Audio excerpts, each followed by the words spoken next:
What's going on, everybody? Cowboy C3. After the loss to Chicago, Cowboys received some pretty bad news, injury news. You already had some injuries that were potentially devastating to the team. What can the Cowboys do now to save the season? And I know it's only week 4, but you got some really big games coming up, especially this game coming up next week, and it's big for other reasons that we all know. Um, You're gonna have to score points with a depleted offense and a bad defense. It's tough to do. Let's talk about it right here on Cowboy Spit. Here we go! Yeah, here we go! Wait, take Cowboy Throws back in the end zone. There's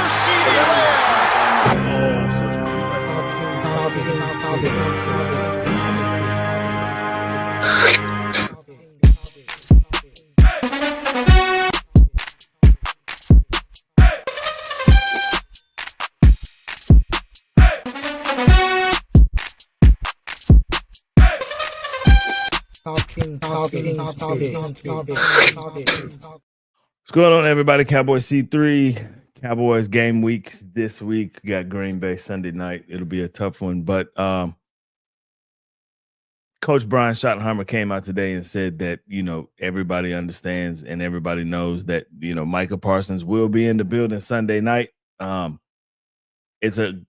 He said it's another championship opportunity. It's an opportunity for the Cowboys to come out and do big things, which, obviously it is. It's a game, but there's a lot of things that have been holding the Cowboys back, and we'll talk about some of that stuff here in just a little bit. Jadeveon Clowney also will play this week. He's said he's going to bring energy to the field. He's going to bring, a lot of, veteran leadership. But he said, I'm not talking too much. I'm going to let my play do the talking. And that's a positive because the pass rush hasn't been good at all in these first 3 weeks. But I think there's something behind that, and we'll talk about that in just a second. Clowney does bring some veteran leadership, that's for sure, in a position where you haven't had much success, particularly because you traded away your dynamic pass rush. Don't get me wrong, Kenny Grant has done a tremendous job at the defensive tackle. He's done a great job. He got a little banged up, but he seems to be just fine. He seems to be ready to go this week. Pass rush would kind of hide some of the woes of your secondary. That's what you would tend to think. But we're going to talk about this secondary in just a second and some things that have been brought to the light, and it's bothersome. And some of it, of course, I heard some people ask a question.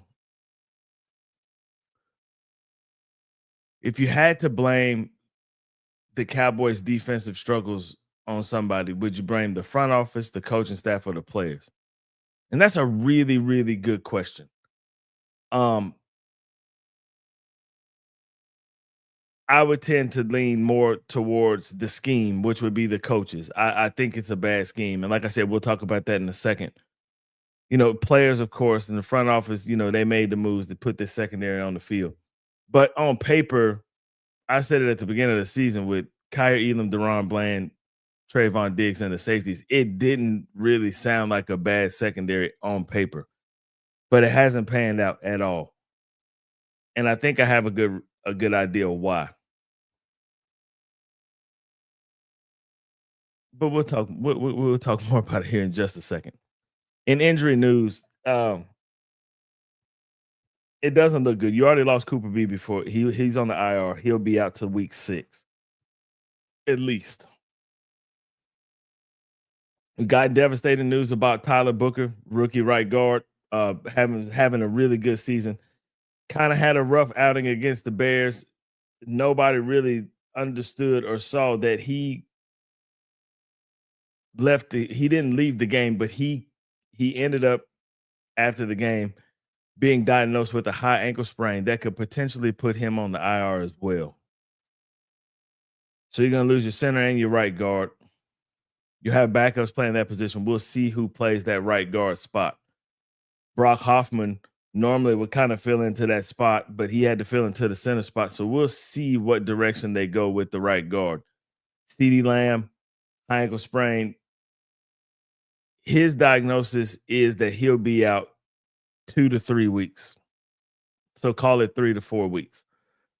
That's your most dynamic player on offense. That's pretty tough. But there is maybe a little bit of light at the end of the tunnel.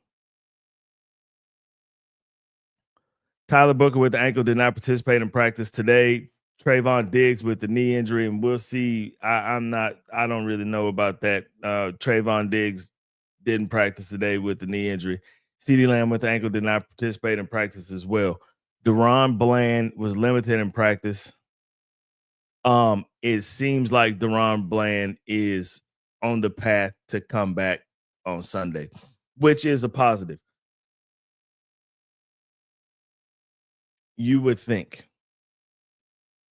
Now, I have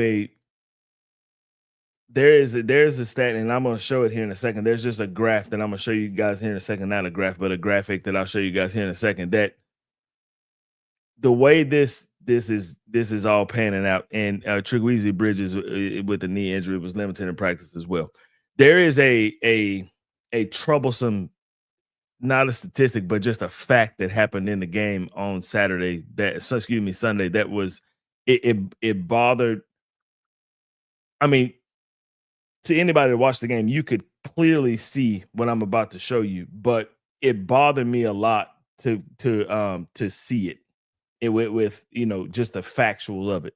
So in the Dallas Cowboys game against the Chicago Bears, the average separation from defender to receiver for the Chicago Bears receivers and the Cowboy defenders was 5.1 yards per target.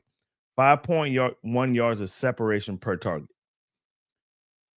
So receivers were open by 5 yards. That's open in high school. That's open in middle school. Like, you are wide ass open. The NFL average is 3.5 yards of separation per target. The significance behind that is separation of 5.0 yards is considered to be very high, pointing to a significant breakdown in coverage throughout the secondary.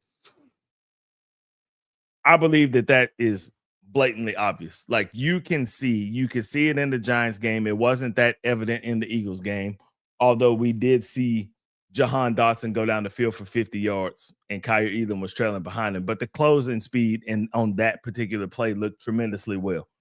In the Giants game, it was receivers running wide open all over the place. Put this into context. Russell Wilson, despite the last throw and the just a toss up to the Malik Neighbors, Russell Wilson played a tremendous game. He had 450 yards passing. He had a tremendous game. He was hitting open receivers. He was hitting his deep balls. He was doing everything that he needed to do. In their next game, he's benched, and Jackson Dart will be the starting quarterback for the rest of the season. I mean, that's how bad the Cowboys secondary was. Russell Wilson ended up getting benched after the next game, but he looked like a damn Pro Bowler when they played the Cowboys. Caleb Williams has not been successful in very many games in his NFL career. Last week, Caleb Williams looked like not only a NFL quarterback, he looked like a damn good NFL quarterback. And that is kind of frustrating because we all know that Caleb Williams has had his struggles in the past. But 5.1 yards of separation is bad. That's really bad. And Samuel Acho talked about it today. This is what he had to say. I have never seen such an abomination to the game of football in my life as I have the Cowboys secondary right now. Yeah. And everybody's been bad. Malik Hooker gave up a tug today back of the end zone. Donovan Wilson last week gave up a couple tugs. Trayvon Diggs is 3rd and 8, and you want to press jam? What you press jamming on 3rd and 8 for? Who you trying to impress? Your girl in the stands? Like, what we doing? Like, 3rd and 8, and you trying to press jam. Everybody on the Cowboys defense. Diggs went out to the game because he was hurt. Elam came in and gave up a 60-yard bomb on a flea flicker. The entirety of the Cowboys defense has bad eyes. They miss a line sometimes. They do not communicate. They don't have quality awareness. I can't even look to the offense. I can't even look to it until I look at that Cowboys defense because it is terrible. Terrible. Yeah, we got to clear.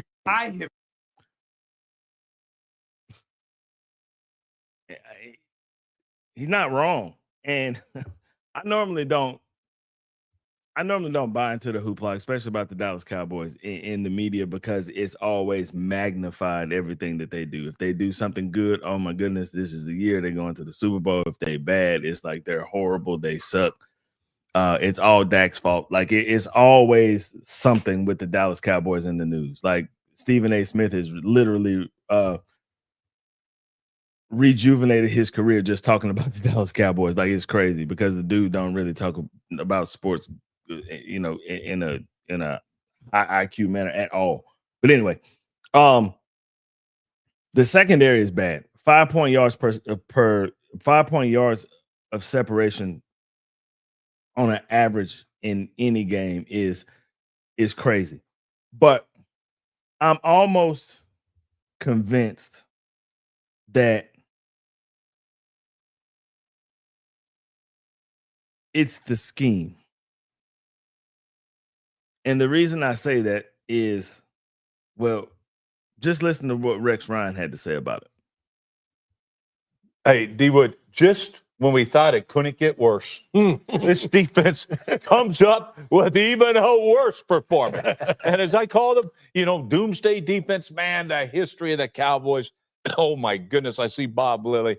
I see them all out there, Randy White, all of them. This one, I think we have a new name for it. What did I call it yesterday? Dumbsday defense. Dumbsday. Why? Because they play so dumb, it's unbelievable. They have no concept in zone coverage anymore. Oh, that's a hell of a coverage right there. They play with 10? I don't know.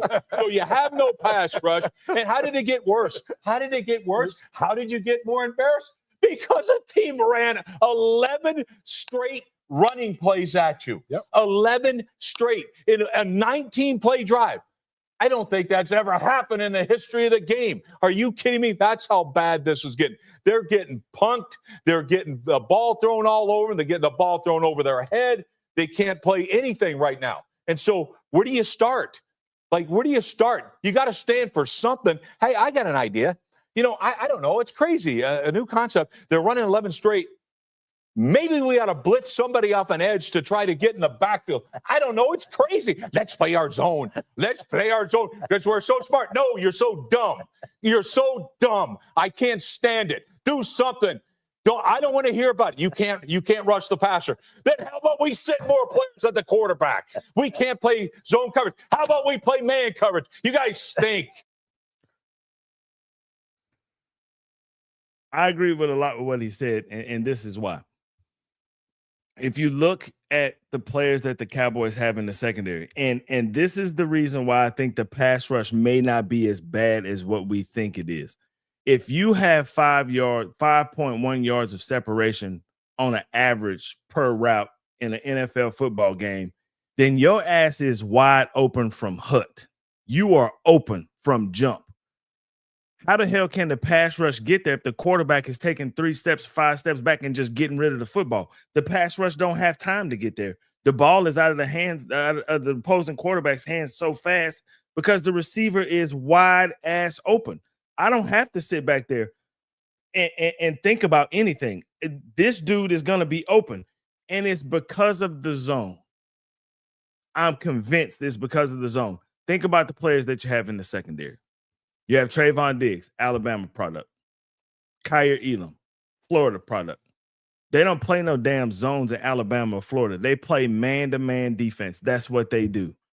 And the sign of a good coach is I will come in with my defensive scheme. Matt Eberflus comes in with his defensive scheme.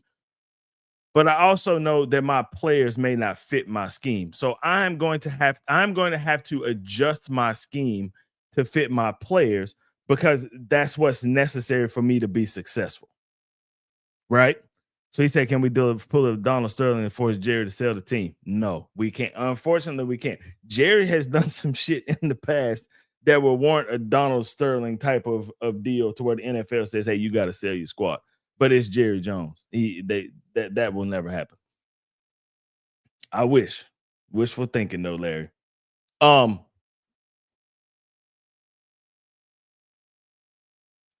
If I have a bunch of man coverage dudes and I'm just gonna run a zone defense, they will be confused.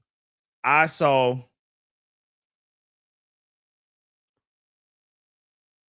Malik Neighbors. This is against the Giants. Malik Neighbors is your outside receiver. Wandale Wright is your slot receiver. Trayvon Diggs is lined up right over Malik Neighbors.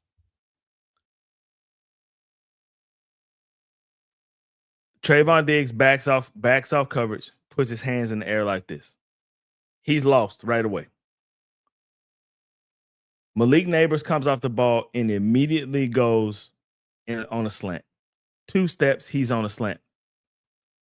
Wandale comes around the corner and goes straight down the sideline. Diggs immediately follows Neighbors to the inside. Wandale goes around on the wheel route, wide ass open right now.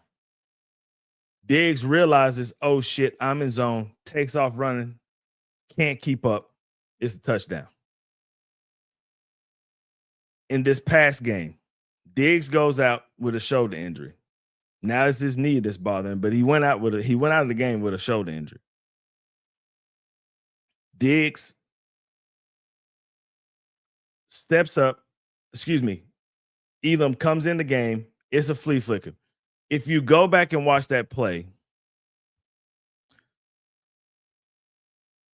DeAndre Swift turned around and pitched the ball to Caleb Williams. He threw the ball so high in the air it looked like a damn pop fly. Caleb Williams caught the ball. The pass rush was on him. Like when Caleb Williams threw that flea flicker, he threw the ball up in the air, but he got hit right away. Roma Dunze was so wide open that he literally caught the ball and just started jogging to the end zone because Kyer Elam was so lost. If you are in zone coverage, you have they play this deep thirds. That's what they're playing. And anybody that watches the Cowboys has watched them for the past 4 or 5 years with Malik Hooker and Donovan Wilson as safeties know that those dudes in single coverage are liabilities. Yet and still, we are going to leave them responsible for the deep third, the middle third of the field. That is beyond crazy to me. I just don't understand it. Both of them are extremely good. Donovan Wilson is a box safety. He will come up, he'll lay a hit on the running back, he'll hit somebody in the flat. That's what he does. Really good with the blitz. That's just what he's good at. If you're going to use him in an enforcer role, then use him in that enforcer role. Don't drop that dude back in coverage. But yet and still, you hear your head coach say, oh, he's done a phenomenal job in coverage. Bullshit. No, he has not. These dudes drop back in coverage. They are looking at men and following men across the field, and your job is your third. They are confused. If they are confused by a zone, then run man. Adjust your scheme and run man defense. We talked about it before the last game when they played Chicago. Cowboy spit keys to victory. Get out of the zone and run man. You stay in this zone and you are going to get beat time and time again. So the DC runs a defense that's based on the lineman getting pressure. If you are not getting pressure, the defense is cooked, especially playing the zone. Thank you. Well said. But the thing about getting pressure is that you don't even have time to get any pressure on the quarterback because the receivers are wide open at Hut. They are open. At the snap of the ball, the receivers are open. That is the whole problem. In order for the Cowboys to be semi-successful this year and maybe stop somebody, they have to get out of this zone defense. If they don't get out of the zone defense, what you've seen these past 2 weeks will continue to happen time and time and time again. Now, what's crazy about it is that in the past, for the last defensive coordinator and Zimmer, right, it was the run game. All they had to do was run the ball. You didn't even have to throw the ball against the Cowboys. But now you concentrated so much on stopping the run. Now your pass defense is horrendous. And you keep backing up into this zone that you are not good at. That is blatantly obvious. And if you continue to do that, you will lose football games. Your offense is down 2 offensive linemen, and the most dynamic player that we have on offense, arguably top 2 receiver in the NFL, is going to be out for 3 to 4 weeks. They're saying 2 to 3. I say 3 to 4.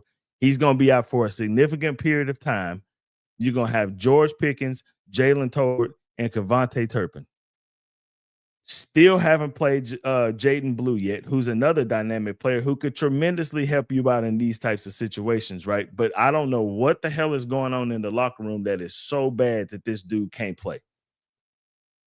He looked pretty damn good in the preseason. In the one preseason game that he played, he had some explosive runs, and you know, he didn't break 55-yard runs down the field, but you saw that he's explosive. He was getting on DB so fast that they didn't even know how to react to him. For the life of me, I do not understand why you won't play him. He gives you a different dynamic that you don't have on your football team right now. He gives you tremendous speed coming out of the backfield.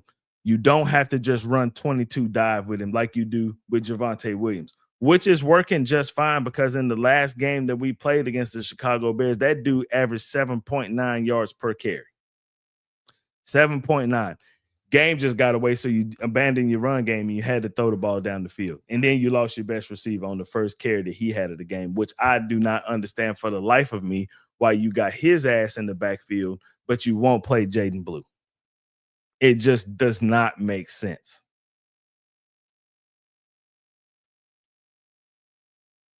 In order for this team to be successful, something has to change. It has to. And it has to change pretty quick. Now, fourth game of the season, is your defensive coordinator on the hot seat? Hell yeah, he's on the hot seat. You damn right he's on the hot seat. Why wouldn't he be?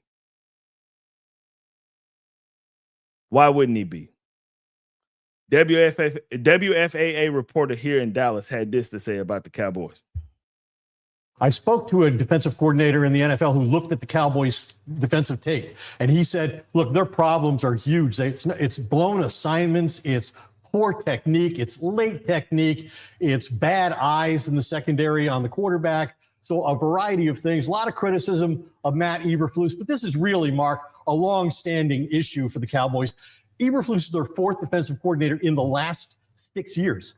Now, 2 of those have been one and done, which could also happen to Eberflus. Now, Mike Nolan fired after 1 season. Cowboys gave up the most points in franchise history.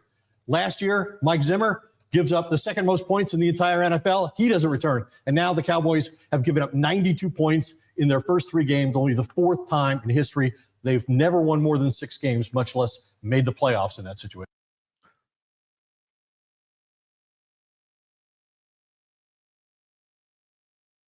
If you are going to be successful, last year we saw what happened. Start off the first game against the Cleveland Browns, things went pretty good. This year, we start off with the Eagles, even though it was a loss, things went pretty good, and the shit just went downhill after there. Cowboys got lucky against the Giants, ended up winning in the shootout because your kicker can kick 85-yard field goals, and he won you the game. Last week was seriously, thank you, Ronald, appreciate it. Seriously, you saw how bad that the Cowboys are defensively. They're horrible. To me, and this is my personal opinion, it's the scheme. I will go back and say the same thing. Eberflus has come in with the plan that we are going to play a zone defense and we are going to sit back, pressure the quarterback, and just kind of sit back and wait for the quarterback to make mistakes and lob us up some picks. That shit's not happening because the Cowboys secondary players are confused by the scheme that they're running. If the players are confused by the scheme, then you, as the defensive coordinator, have to make adjustments to your scheme that better fits your players. You got a bunch of man coverage dudes in your secondary.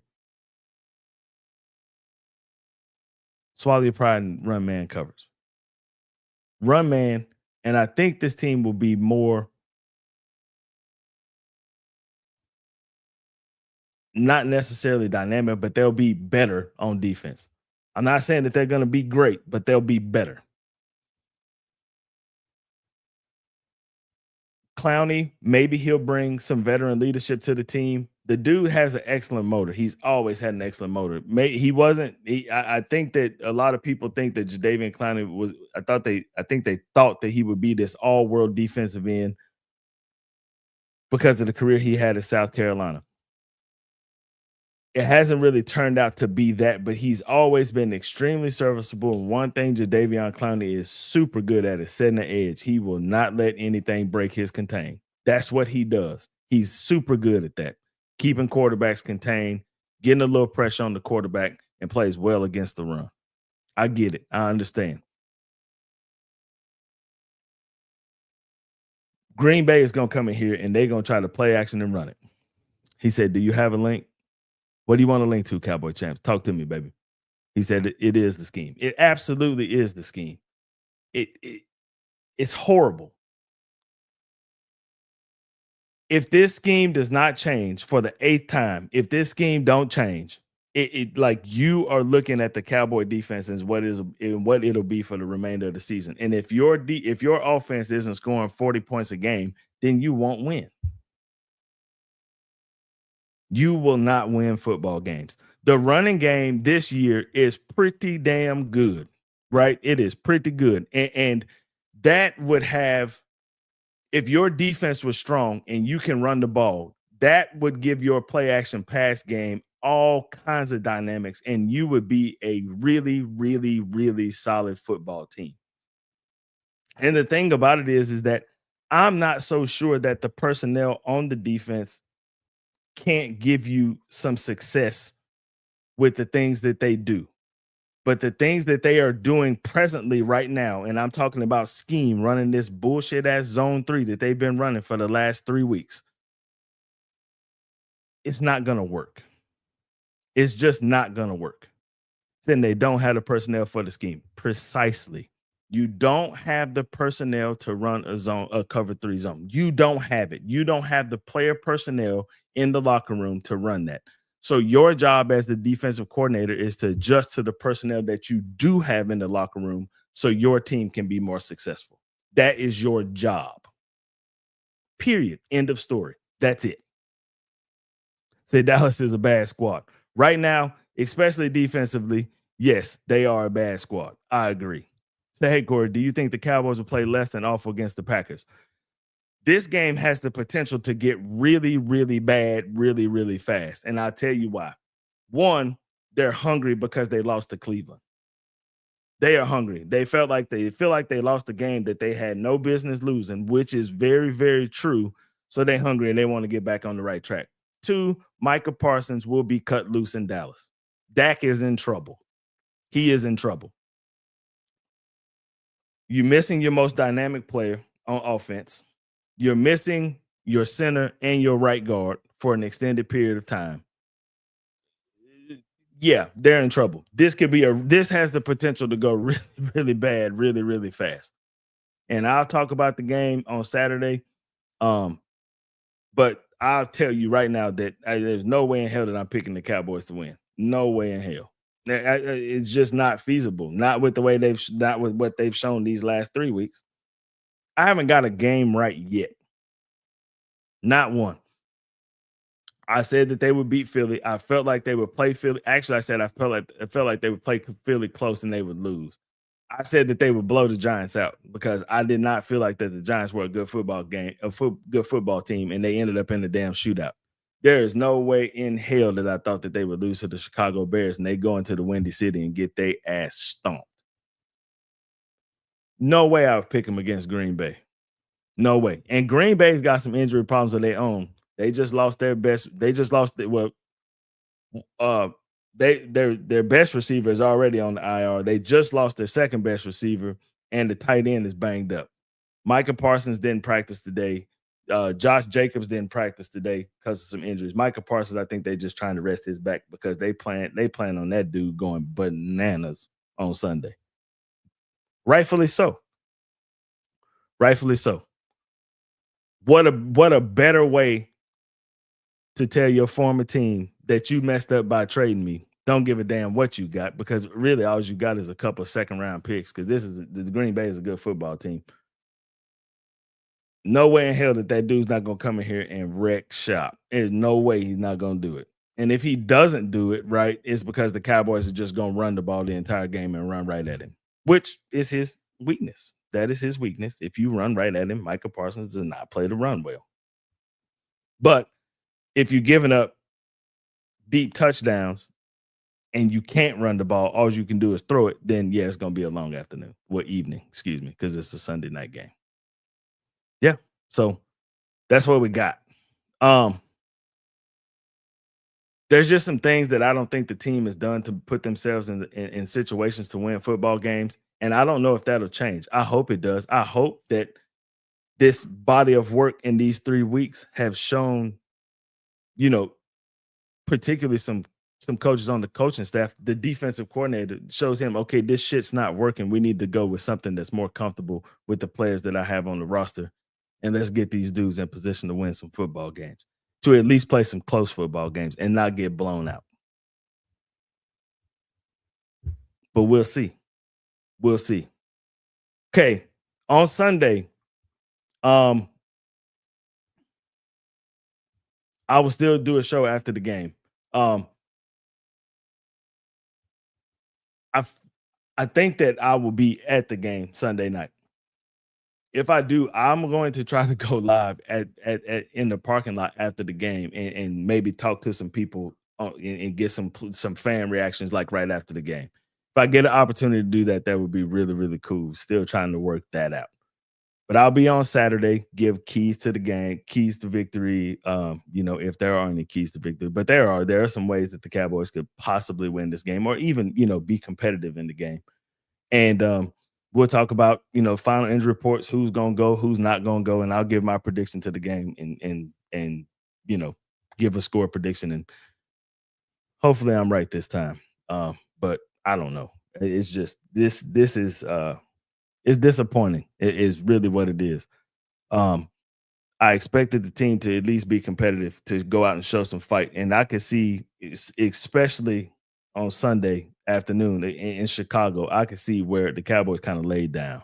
And I was hoping that those days were over. You saw that shit a lot last year, and I thought that was behind you. You got a new head coach, you got a new offensive coordinator, new defensive coordinator. And to be honest with you, I'm not really upset with where the offense has been playing. Been a lot of drop passes. You had a drop pass last week to turn into a pick. You had a bunch of drop passes in the first game that could have won you the game. But in the second game, the offense played extremely well. Offense hasn't really played bad up until the second half against Chicago, where you were just in desperation mode. And we all know that Dak is not good in desperation mode. He's just not. But we'll talk about all of that on Saturday. And then Sunday, if I get the opportunity, we're going to try to do this shit live in the parking lot right after the game and get some fan reactions. And if not, we'll do it when we come back here. And we'll still go live after the game. Win or lose, we'll be here. We're going to do it. All right. Yeah, it's frustrating, but like I said on the last show, there's some help coming. You got some guys that are coming off injured reserve, and hopefully, you don't rush those guys back, and they come back and they can help out the football team, particularly on the defense. Offense, you just got to hope that you can keep the guys that you got on the field healthy for the next couple of weeks. You'll get your lineman back, you'll get your receiver back, and we can get back on track. And you just hope that the record isn't so bad that, there's just no help for the season anymore. But it has been crazy things that happen. Teams start off slow all the time, and then they pick it up at the end, and they squeak into the playoffs, and then they make playoff runs. I don't know if the Dallas Cowboys are that type of football team, but I hope they are. I'm rooting for them to be that, but we'll see. Yeah. Stay positive. You know what I'm saying? I'm still Dallas Cowboy fan for life. Always have been, always will be. But I'm also a realist, and this team sucks. All right. Cowboy C3, man. I will see you guys on Saturday. Thank you, everybody in the live, for tuning in. If you haven't done it yet, man, please like and subscribe. I appreciate you guys tuning in with me. Thank you guys very much. Okay, Cowboy C3, I will definitely see you guys on Saturday if something big happens within the week, because there is a little trade rumor. I kind of forgot about that. Cowboys have kind of been linked to Xavier Leggett to kind of pick up some of the slack where CD Lamb is missing. But maybe they'll get Mingo back. I don't know. We'll see what happens.